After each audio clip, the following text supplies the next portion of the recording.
Sí, claro que sí, Alfredo. Bien, buenas noches, Alfredo Ponce Reyes, desde mi canal de YouTube. El día de hoy es día 15 de enero del 2021. Arrancamos este año con esperanzas de una nueva expectativa. Sabemos todos perfectamente lo que estamos viviendo, pero bueno, quiero hacer una presentación muy rápida porque tiene un currículum muy importante dentro del Karate Do.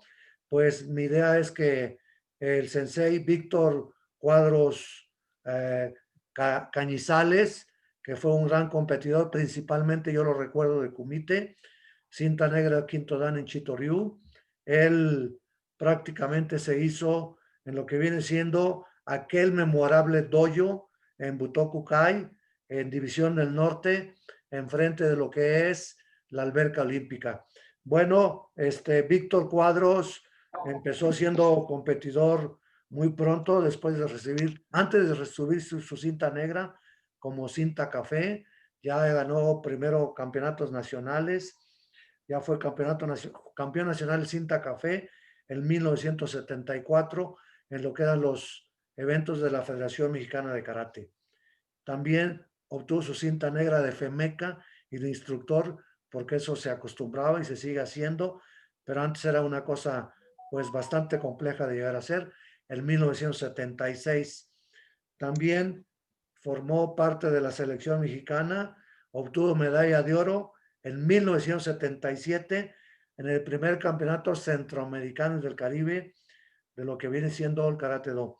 También estuvo en un mundial de Japón, estuvo entre los 16 mejores en el 77. Si se dan cuenta, es de la época de 1977. Ahorita recordaremos a esos grandes karatecas de su época. Por equipos, representando a México en Kumite, estuvo en el primer torneo continental de América en el 79. También en aquellos primeros campeonatos panamericanos de Karate Do, donde obtuvo el primer lugar por equipos en el 79. Hay que recordar que también estuvo en el tercer campeonato mundial de Karate Do en España en 1980 y también el campeonato mundial de Taiwán en 1982. Bienvenido, Víctor Cuadros. ¿Cómo es que, Muchas gracias. cómo es que se inicia toda esta trayectoria de Karate Do? Adelante, Víctor. Pues mira, yo inicio en el año de... Sí, yo inicio en el año de 1973 en Butoku Kai, División del Norte. Eran pues los inicios de ese gimnasio que fundó el licenciado Elias Lipnik, que pues juntó un equipo importante de entrenadores. Para mí fueron importantes, fueron mis instructores, que fue Pedro Moreno, y el profesor Iwamoto, que se trajo en aquel entonces de Guatemala. Elias Lipnik viajó a Guatemala, habló con él y se lo trajo a México. Pero para esto, pues tuvo pues pláticas con el profesor Murayama, que en aquel entonces ya estaba aquí en México, y fallecido sensei que trabajaba como director de un laboratorio, se me va su nombre, platicó con ellos y ellos le dijeron que platicara primero con el profesor Iwata. El profesor Iwata habló con Moto si quería venirse y bueno, ya después de muchas negociaciones llegó el profesor Iwamoto a México, habiendo sido campeón mundial. El profesor Iwamoto en aquel entonces ya era campeón mundial. Y así comenzó lo que fue mis inicios, así fueron mis inicios en el karate. Sí, pero me Cabe comentabas comentar, previo a esto que tú eras gimnasta y de alguna manera la invitación sí, que recibiste del sensei Pedro Moreno, si nos cuentas cuál fue tu primera clase, tu primera experiencia dura, como me lo comentas.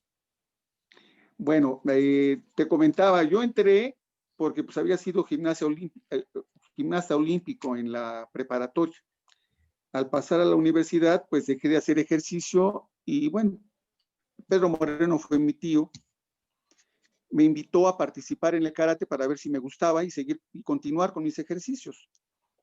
Cuando llegué yo, no recuerdo, o sea, creo que en marzo del 73, a entrenar al gimnasio, pues iba yo en shorts, no tenía mi karate, una camiseta, y comencé, me dijo el profesor, sigue los movimientos como tus compañeros y a ver si, con que vayas aprendiendo, a ver, los nombres te los vas a aprender después.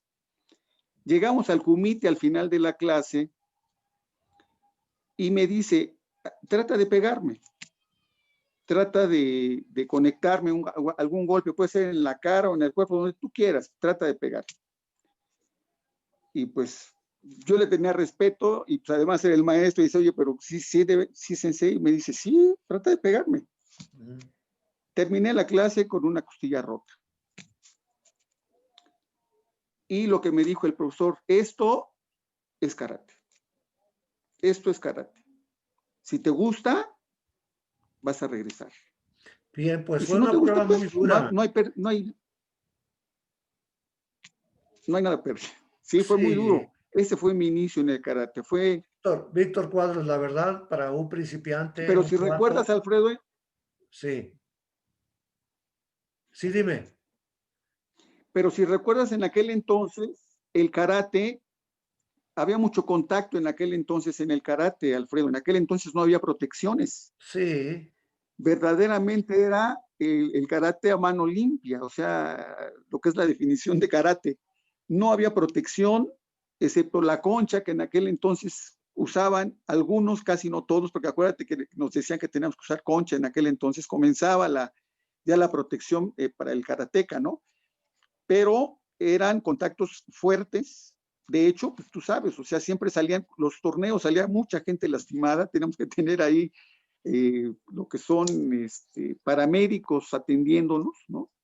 Porque siempre había gente lastimada. De hecho, te comento, en el torneo intercontinental, me acuerdo mucho, me rompieron el labio,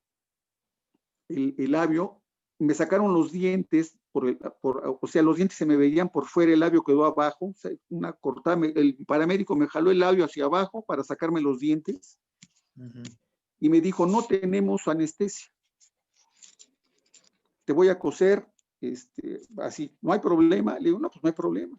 pues sí. Me cosí mis 5 sentidos porque no había anestesia y me estaba terminando de coser y ya me estaban llamando para la siguiente competencia. O sea, eso era el karate antes. Sí, sí, no tengo duda porque lo vivimos. En el caso de que tú dices los protectores, yo me recuerdo bien que mi sensei Sugei Sukada ni siquiera usaba concha, nosotros tampoco lo usábamos, hasta con el paso del tiempo, pues lo tuvimos que realizar también por protección de alguna manera. Exacto. Sí, y ese doyo, a mí me gustaría que comentaras porque me quedó muy grabado, era un gran doyo, el, el que estaba ahí en División del Norte de Butoku Kai, inmenso y sobre todo una gran calidad en, en la enseñanza del sensei Tadashi Iwamoto. ¿El ambiente cómo era ahí? Mira, era un ambiente excelente. La verdad, se desarrolló un ambiente muy especial y te voy a comentar, se organizó excelente porque los niños y los primeros, digamos, las cintas blancas entrenaban con el profesor Pedro Moreno. El profesor Iwamoto no entrenaba a cintas blancas. El profesor Iwamoto entrenaba a partir de cintas verdes. Sí. Si tú recuerdas, había, bueno, y se respetaban mucho los tiempos.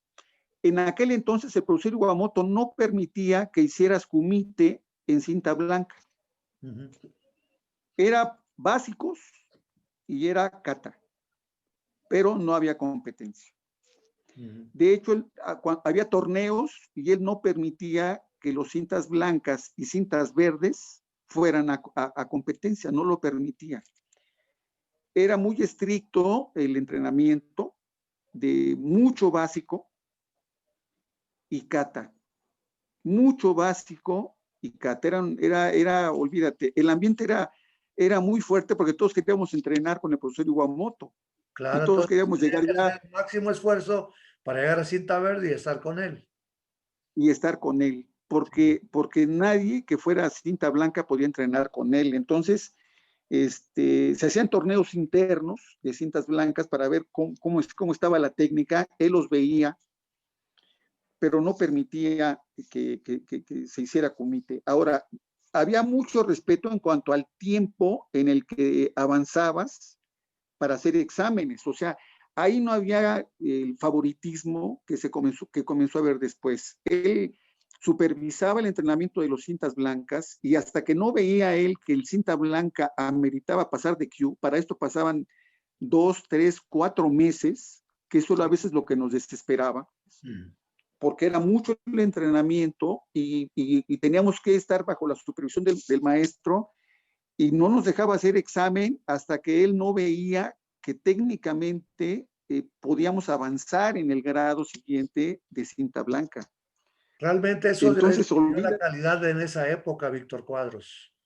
Por eso surgieron sí, grandes karatecas, ¿no? sí, esa es la También, realidad. esa es la Fíjate, realidad. eso, Ajá. Y mira, déjame decirte que ahorita estábamos recordando en las fotos que tú me mandaste de Wenceslao Aguilar, que fue otro gran competidor. Por ahí de repente me lo he encontrado. Nos lo encontramos precisamente en el plan seccional. Él es de Puebla. sí, Rolando Cías Navarrete, que fue presidente de la Federación Mexicana de Karate. Juan Carlos Alaní, si te acuerdas, muy alto él, sí, un sí, gran sí, alcance, que en sí, paz descanse, no en sé qué paz pasó descanse, con él. Joel Sánchez, Joel Suárez, sí, Gerardo Delgado, que brevemente platicamos y lo recordamos ahorita antes de las pláticas, y de Chotocán, no se diga, de Daniel García Conde, otro gran sí, competidor, Alfonso Romero, muy fuerte, sí, Alfonso Romero, Yakotsuki, Ricardo Picar, que era especialista en kata, aunque también hacía kumite. Ricardo ahorita está en España, por ahí lo he visto. El hijo del doctor Manuel Mondragón y Calv, Javier Mondragón, Eleno Huerta, que sigue todavía en Tamaulipas. ¿Qué te hace pensar en todos ellos y recordarlos en este momento, Víctor? pues mira, yo creo que fue uno de los grandes equipos, que inclusive estabas tú también, o sea, ahí te debiste haber nombrado porque ahí andabas tú también. Creo que fue uno de los selectivos mejores, creo, de los que hubo, porque tú, si no mal recuerdo, las competencias pues eran muy reñidas y llegaban a la final, pues la verdad, los que de veras hacían un gran esfuerzo y habían entrenado mucho, porque ahí se llegaba a través de mucho entrenamiento, yo me acuerdo en aquel entonces. Ajá. Y la verdad, pues Wenceslao, tú sabes, era uno de los mejores competidores, era un hueso duro, inclusive en paz descanse Covarrubias, creo que también anda por la foto ahí. Y fíjate que también Gerardo Covarrubias. Fíjate, lo curioso ahí que yo recuerdo es que Gerardo Covarrubias, excelente competidor de kata y excelente competidor en kumite, pero nunca llegó en kumite, fíjate qué curioso, siempre llegó en Y kata, era muy pero completo. en kumite, sí, pero en kumite no pudo llegar. En aquella ocasión de la foto que te envié, Sí. llegó porque se cubrieron unos espacios que hacían falta para que entrenáramos todos y se trajeron a los que habían quedado, digamos, en el siguiente lugar para poderlo juntar. Que te acuerdas que eran creo que 8 los que se juntaban y los que llegaron después creo que fue hasta 12 o 16 para juntar 16 y nos juntaban o 12 y ahí llegó Gerardo Covarrubias. No, era de rompernos los karateguis, no sé si recuerdes, Sí, no, por era supuesto. muy fuerte el entrenamiento.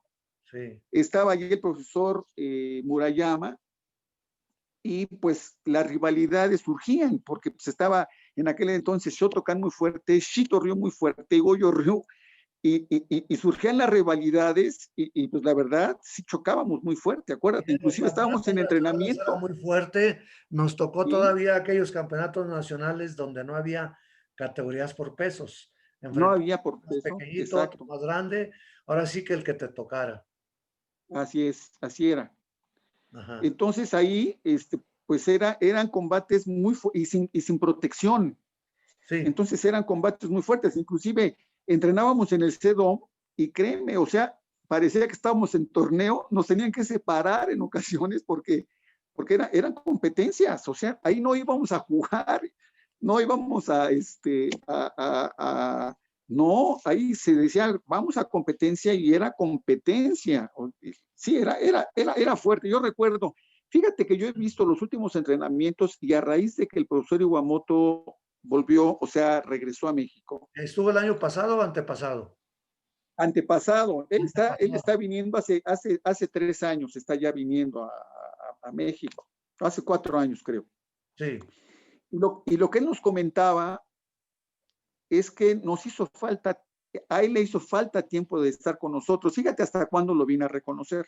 Ajá. En aquel entonces, si tú recuerdas, un maestro japonés no te explicaba las cosas. Él hacía y te decía, tienes que ver, y nada más se lo explicaba una vez. Si lo entendías bien y si no lo entendías, ni modo. Y eso el profesor Iwamoto nos dijo que le hizo falta estar con nosotros y explicarnos más de qué se trataba y tal vez hubiéramos llegado más lejos. Es lo que él comenta. ¿Por qué te comento esto?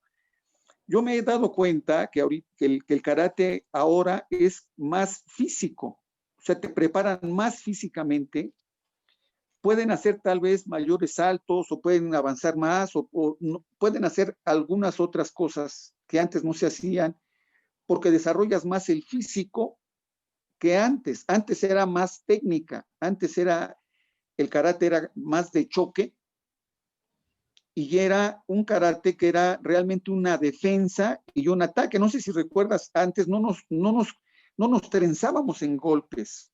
Era el que se entraba, se chocaba y se separaba, pero ya habías entrado en el golpe, entraba el juez y ya tenía el punto quien lo tenía. Y ahora yo he visto que se dan 3, 4, 5 golpes a ver cuál de todos da y aunque estés caído, sueltas el golpe. O sea, siento que el karate ha cambiado mucho de lo que Bueno, era pero antes la parte no sé si técnica. estés de acuerdo conmigo que esto se debe precisamente al reglamento, porque ha sufrido muchos cambios, con Sí, esto de que es hacia Juegos Olímpicos, aunque nada más vayamos a tener debut y despedida por lo pronto en Tokio 2020, que viene así siendo es. este 2021, porque lo quieren hacer espectacular, pero yo también no estoy mucho de acuerdo con estos conceptos, pero sin embargo, como tengo alumnos jóvenes, pues de alguna manera hay que ir adaptando sin perder lo que viene siendo la esencia en el dojo, tal y como Así es. estás platicando. Sí, así es. Así es. Y en Butokukai fue lo que caracterizó mucho al profesor Iwamoto. De hecho, había una rivalidad muy fuerte, pero deportiva, digamos, ¿no? Y de dojos entre el profesor Murayama de Nuevo León, de Sí, Monterrey, y el Butokukai, porque pues, el profesor Murayama había sido alumno del profesor Iwata Sensei, y el profesor Iwamoto pues, era también alumno de Iwata Sensei. Eran 2 alumnos del Sensei Iwata. sí. Y obviamente los dojos pues competían. Yo me acuerdo que en 1976, Butokukai, el equipo de Butokukai le ganó al equipo de Nuevo León, o sea, en competencias. Y bueno, no, eso fue un logro que no te puedes imaginar, pero fue debido al entrenamiento, a lo que fue, ¿cómo te puedo comentar? El programa, porque hizo todo un programa el profesor Iwamoto de entrenamiento en aquel entonces para lo que eran cintas blancas, cintas verdes, cintas cafés. Y allá, pues, él decía que y es lo que ahora todos dicen, él lo comenzó a decir allá, que cuando se llegaba a cinta negra apenas se iniciaba a entender lo que era el karate. Y él comentaba en aquel entonces que para poder entender un movimiento se tenía que haber repetido 1000 veces. Y eso nos lo decía en alguna plática como cinta blanca. Y entonces nos bajábamos a los maquiwaras, que en aquel entonces había, y a pegarle a los maquiwaras, porque era la base para poder perfeccionar el golpe y a los costales, pero más que nada a los maquiwaras, yo me acuerdo. Y entonces era práctica en maquiwara. En aquel entonces el profesor Iwamoto comenzaba ya con la parte física y nos llevaba al campo y nos hacía correr. y subir cerros con un compañero arriba en los hombros, subíamos los cerros, los bajábamos, cambiábamos, o sea, comenzaba ya con la parte física La del entrenamiento, preparación me acuerdo física, por mucho, supuesto, sí. pero la parte de técnica era, híjole, no sé cómo explicarlo, era hasta que te agotaba, hasta que ya no te podías mover, te Esos eran soltaba. los entrenamientos que recibimos todos los que de alguna manera entrenamos con los maestros japoneses, ¿no? Sí, En nuestro caso, pues aparte de lo que tú comentas, si haces una mala posición, te hacen una chibaray, una barrida, o usan un chinai. así es. Ahora ya no se puede hacer eso, obviamente, por los cambios de la idiosincrasia, la educación, ya no Sí, te lo permiten. Ahorita lo verían de manera muy agresiva. Sin embargo, por eso yo creo que tuvimos una camada de grandes karatecas, ¿no? Formados de manera integral. sí, de hecho, en aquel entonces en Butokukai, yo recuerdo mucho, había mucho joven. Comenzaron a llegar ya señores, ¿no? Los veíamos así como señores, ¿no? Sí, Que cuando llegaban el comité, les llegábamos a pegar, se enojaban. Y entonces decían, oye, pues si yo vine a entrenar, no a que me pegues, ¿no? sí, Y entonces se salían muchos de ellos y muchos se quedaban porque pues decían, no, pues aquí voy a aprender. claro. Y yo creo que la gente y el ambiente que se hizo en Butokukai de División del Norte fue un ambiente de mucha gente de competencia. Si tú ves a toda la gente que estuvo en aquel entonces, todos llegaron a ser profesionistas, todos llegaron un poquito más lejos, o sea, no se quedaron en el camino, sino avanzaron. Y ahí te das cuenta del tipo de gente que practicó el karate en aquel entonces, Sí, habrá Alfredo. que resaltar que tú eres ingeniero químico de la UNAM, que has llevado a la par con lo del Karate Do. Por aquí estaba viendo que eres también terapeuta en la parte herbolaria. Además, eres empresario y fabricante de más 40 productos en la semblanza que me mandaste. Efectivamente, coincido contigo. Casi la mayor parte de esos karatecas somos profesionistas. Sí, y ahí te das cuenta realmente del grupo y de las mentalidades que había en aquel entonces, Alfredo. Y a mí, pues no sé, me da orgullo haber pertenecido a esa etapa del karate, Muy que bien. fue una etapa Sí, pues impresionante. Creo que ahí se inició realmente el karate de competencia en México. exactamente, sí, pues fuimos los pioneros en esa parte y esto también en lo que es el jueceo, porque formamos Sí, los primeros jueces a nivel nacional e internacional. ¿Qué te recuerdas tú del Mundial de España y de Taiwán como representante de México en esos inicios también de los mundiales prácticamente de Karate Do? bueno, mira, en España fue un torneo muy fuerte ahí, inclusive iba con nosotros Luciano Valero, me acuerdo mucho de Monterrey en kata, y hizo una kata excelente. Luciano Valera destacaba mucho en kata, era un excelente competidor en kata, tenía muchísima técnica, era creo que ha sido uno de los mejores competidores en kata, Shito Que Ryu, en fue México, para mí. nuestro tercer presidente de FEMECA. Sí, adelante. Sí, excelente, o sea, Sí. además como persona era una excelente persona. Bueno, él iba en el equipo y pues fue un torneo muy fuerte, hubo muchos golpes porque salían muchos lastimados y ahí llegamos tres a tercer lugar, o sea, íbamos tres. Fue Rolando Cías, fue Wenceslao Aguilar y yo que pasamos a competir por tercer lugar en las finales. Fuimos tres, Rolando, Wenceslao y yo. Aquí conmigo lo que pasó fue que estando compitiendo ya por tercer lugar, me tocó con un paraguayo. Y con el paraguayo, avanzó, y eso lo vimos después porque hicimos un seguimiento. Cada que se le acercaba un competidor y le marcaba un punto, se caía y pues hacían que le marcara un punto en contra del otro competidor Y los entonces yo me acuerdo, había lo que se llamaba el Mubobi-Chui, no sé si recuerdes, Y que algo se sí, amonestaba al que se caía cada que había una entrada. exacto. En en aquel entonces me tocaba estar con la llama, pero no porque estaba en otra área, creo que estaba con Rolando, estábamos compitiendo por tercer lugar, Rolando y yo, y me tocó con el profesor Ura, pero ahí el de Paraguay se caía y se caía y se caía cada que yo entraba. Y le marcaba yo los puntos porque los jueces levantaban mi bandera, pero se caía el paraguayo. Y entonces llegó el momento en el de que me amonestaron y me descalificaron. Sí, El detalle aquí fue que quedé yo en ese torneo en específico, abrieron, digamos, la cuarta plaza para darle medalla a los dos competidores por tercer lugar en sí, ese torneo.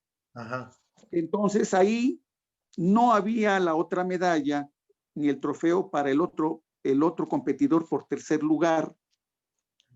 Y eso hizo que no apareciera yo en el podium junto con el tercer lugar que había sido el paraguayo, pero ahí quedó ese antecedente. O sea, pero ahí creo, los japoneses tú sabes cómo son y yo estoy de acuerdo totalmente.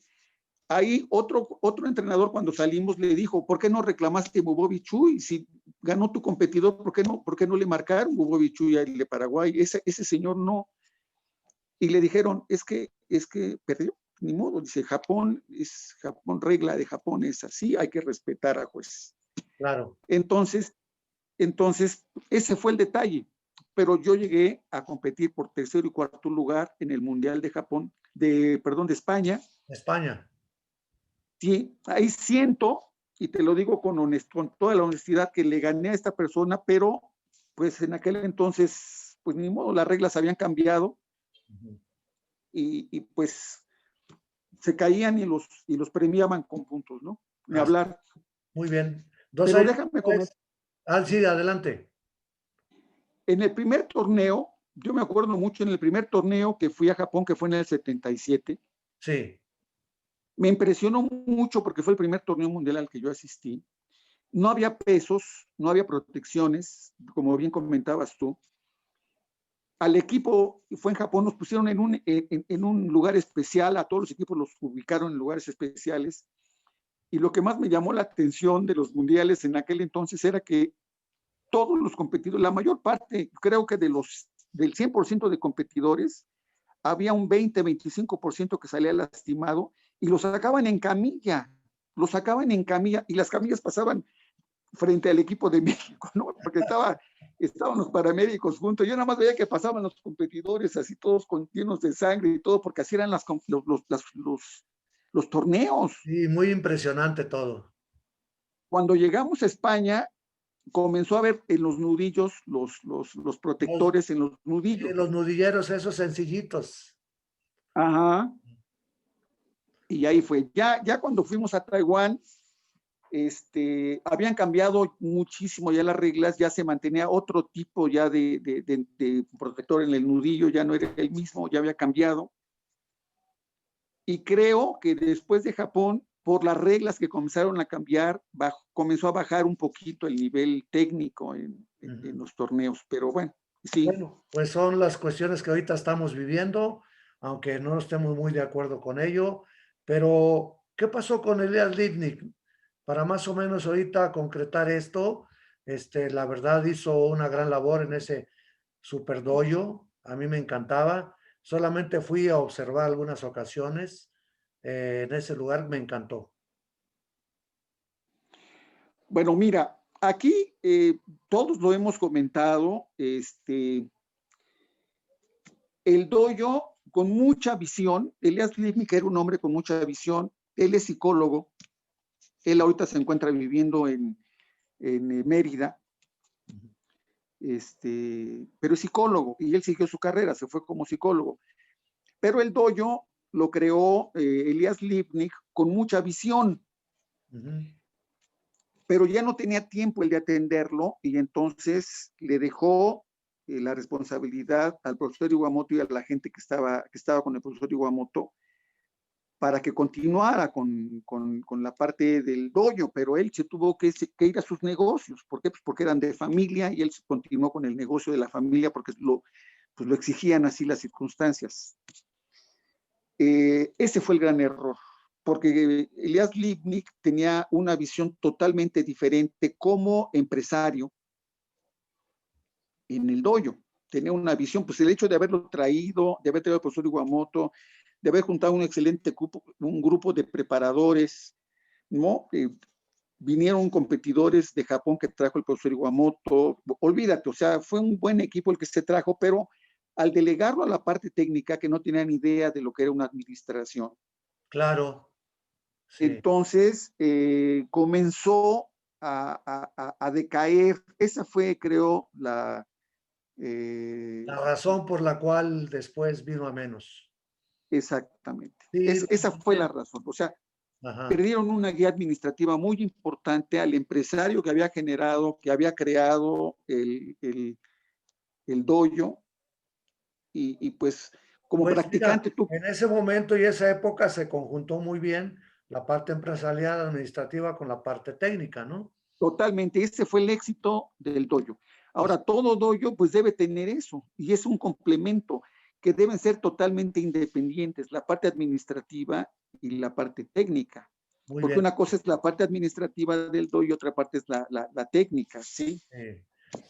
Víctor Cuadros, me gustaría que no fuera la primera vez, hay mucho que recortar, pero sobre estos temas tan interesantes, pero de momento, ¿qué mensaje enviarías a las nuevas generaciones del Karate Do de México?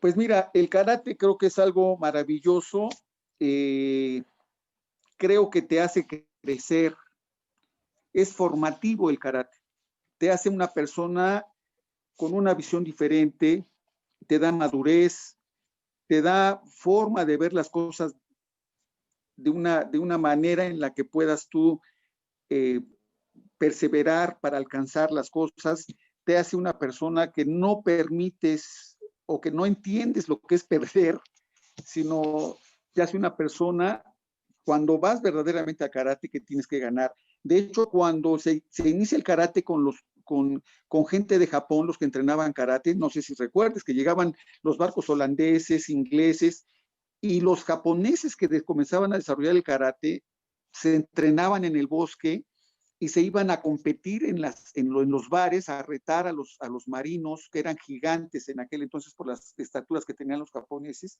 y les ganaban, y les ganaban.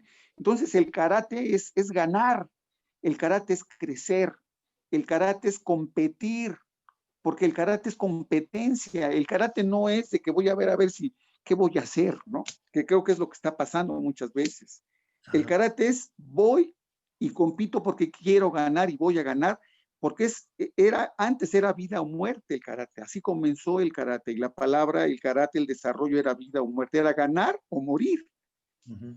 Y yo creo que ahorita el karate es eso, el competidor debe ser un competidor que busque ganar, no que busque competir. O sea, había Vince Lombardi, no sé si recuerdes que en los Green Bay Packers, a mí me gusta el fútbol americano mucho, y decía que no había otra razón del juego más que ganar. Uh-huh. Y era una razón, la criticaron mucho porque decían, no, la competencia es lo importante. Yo al competidor le diría, no, la competencia es básica, pero con eso te enfocas a ganar. Claro, Hay que ir enfocados a ganar, hay que ir enfocados al triunfo y para eso tengo que entrenar. Y la competencia se gana en el entrenamiento, uh-huh, no se gana en el día que tú compites dentro del tatami de competencia. La competencia se gana en el entrenamiento y eso lo aprendimos con Iwamoto. Nos extenuaba y él nos decía que teníamos que sentir la competencia menos que el entrenamiento. El entrenamiento tiene que ser el durísimo, la competencia es nada.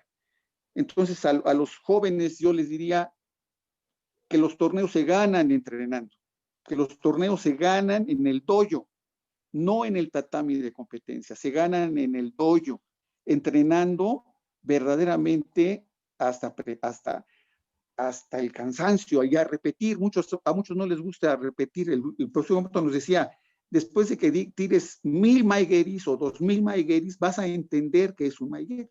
Exactamente. Pues bueno, nos quedamos con en esta primera ocasión. Víctor Cuadros, es un honor para mí ser tu amigo. Te envío un abrazo. Cuídate mucho. Ya tendremos la oportunidad de otros temas tan interesantes que lo dejamos fuera de este orden de lo que es el Karate Do, pero tú sabes que esto es formativo, es integral, todo lo que viene siendo el protocolo del saludo, al principio, al final, cuando inicias una competencia de kumite, cuando haces una kata al principio y al final, desde que entras al dojo, todos estos conceptos de protocolos y de virtudes que debemos demostrar ante las nuevas generaciones. Así es, Alfredo. Así es. Buenas noches y muchas gracias. Buenas noches, gracias, Alfredo. Seguimos en contacto todavía. Muchísimas gracias. Gracias.